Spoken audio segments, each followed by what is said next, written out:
কবিতাৰ শিৰোনাম বৰষুণ। কবি আৰু আবৃত্তি দিগন্ত বৰা। বৰষুণ মোৰ প্ৰিয়, বৰষুণ মোৰ বৰ প্ৰিয়। মনত পৰিলে সেই ল'ৰালিৰ দুষ্টালিবোৰ, মোৰ অধৰত হাঁহি বিৰিঙে। সেই যে বৰষুণ আহিলে বাহিৰলৈ ওলাই যাওঁ, কেতিয়াবা নেৱাৰ তলত, কেতিয়াবা আকৌ আগফালৰ পানী পোতা। খেলি থাকোঁ, অকল পানীয়েই খেলি থাকোঁ, বৰষুণৰ অন্তিম টোপালটোলৈকে। মাজনীয়ে চিঞৰি চিঞৰি মাতে, ল'ৰা ধেমালি হ'ল আৰু আহত।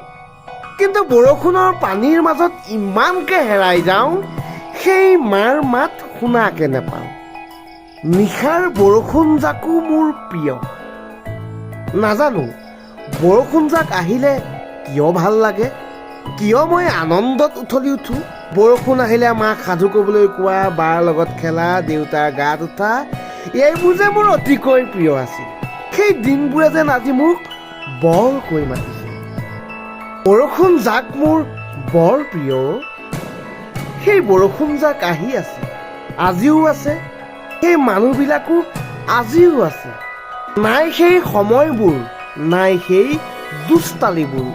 আছে মাথোন ব্যস্ততা, ব্যস্ততা, কেৱল ব্যস্ততা।